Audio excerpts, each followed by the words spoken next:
nga po pala si Ronald Cirillo ng Valenzuela City. Magandang araw po sa inyo. Ang trabaho ko, bali freelance po ako, messenger po ako sa mga bangko. Ang gusto ko is magkaroon ng other income. So eto nga, naisip ko ng baboy. Introduce ko sa inyo yung mga aking mga alaga. 10 po sila. Hindi pare-pare yung laki kasi magkakaiba po yung nanay. Sa pagkakaalam ko kasi, 2 po sila or 3 yung pinanggalingan. So far naman magwa 1 month na po sila. Eto, makita mo sila, maliliksi. Gusto lang talaga akong habulin. Pero kasi biik ka talaga sila nung kawawalay lang yung 3. Pero pag nakita mo naman yung kasabay niya, iba naman. Iba naman talaga yung laki niya. Iba na napagkain nila. 1:5 po. Ang ratio na po na ginagamit ko sa kanila is 1 kilo. Equivalent yun ng 1 kilo na hog budget feed. Tapos 5 kilos na tubig or 5 liters na tubig. So ayun, binababad ko lang siya. Dati nahirapan ako kasi nga may pasok ako. Nahirapan ako nung una na mag-adjust kasi nga gising ako ng 3 or 4. Maghahatid pa ako ng mga anak ko sa school. So nahirapan yung katawan ko. Ang ginawa ko, so binabad ko siya ng gabi. Tapos pagkababad ko ng gabi, inamoy ko siya ng umaga. Hindi ko okay Sabi kong ganun, pwede, maliles yung pressure sa akin, yung stress ba. So yun na yung naging routine ko.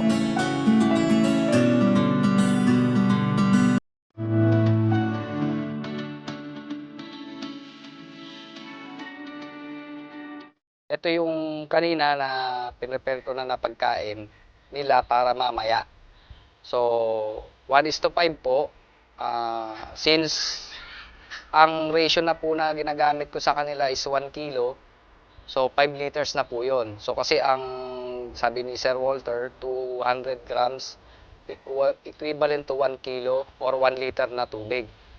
So, ngayon po, 1 kilo na ako ng hog budget feed. Tapos 5 liters or 5 kilo na tubig. So, ito po yun. Papakita ko po sa inyo. So, tinatakpan ko po para syempre yung mikrobyo. Ayan po.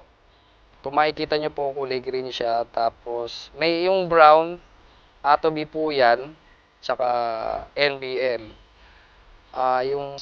So, all in all, yung NBM tsaka Atobi is 150 grams. So, may sukatan po ako, kaya para hindi po maligaw. Kung sa savings, biruin mo, 600 a day. Tapos, 1:5, sabihin na natin, 50 plus. Siguro less than 100 lang ako. Kasi, per meal so, sabihin na natin 200, yung na-save ko 400 pa rin. Pera pa rin. Diba? Kung talagang standard lang yung sinasabi ko sa inyo hindi pala, sorry. Hindi standard yon, yung based dun sa pakain ko. Kung i-standard mo rin siya, ganun din yung suma niya. Ang pagkakaiba lang, ako, only pwede kong pakainin sa kanila. Kasi worry free ako dun sa budget. Pero pag kasi naka-budget yung feeds mo, mag-aalala ka niyan Ngayon, nakakabili pa lang ako siguro mga 2 kaban or 3. So, computein mo yon. Pag kinumpit mo yon is, sabihin na natin 1/4, mga 4 or 5 na yung nagagastos ko sa feeds nila.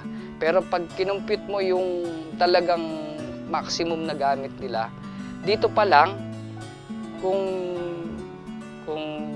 6 kilos na to, times mo na lang ng magkano starter ngayon, 50. So, 300. Every pakain mo, 300. So, ma'am, pag umaga, 300. Sa hapon, 300. So, 600 na yun. 600 ka a day. Sa akin lang yung base lang sa pakain ko 600 ka a day. Tapos, ang nagagastos mo lang a day, daily, 200. So, yung 400, sa'yo na yun.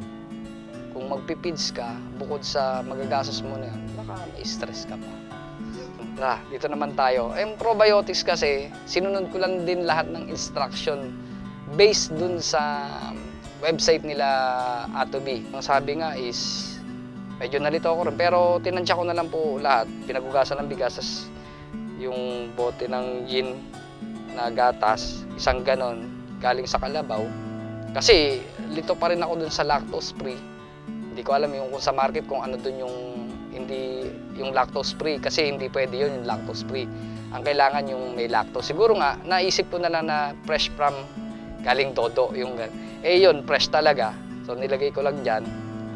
Tapos pinagugasan ng bigas plus Atobi. Nagamit ko na siya. Inisprayan ko lang sila nung unang gawa ko. Nung siguro 2 days ko lang nagamit. Natuyo siya. Isa na lang eh. Wala na eh.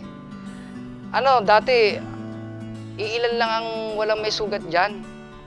Siguro 4, tas lahat sila may sugat.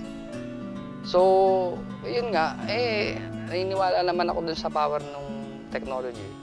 So, in-apply ko lang siya na in-apply. Ayun po yung may share ko lang po sa inyo. Thank you rin po.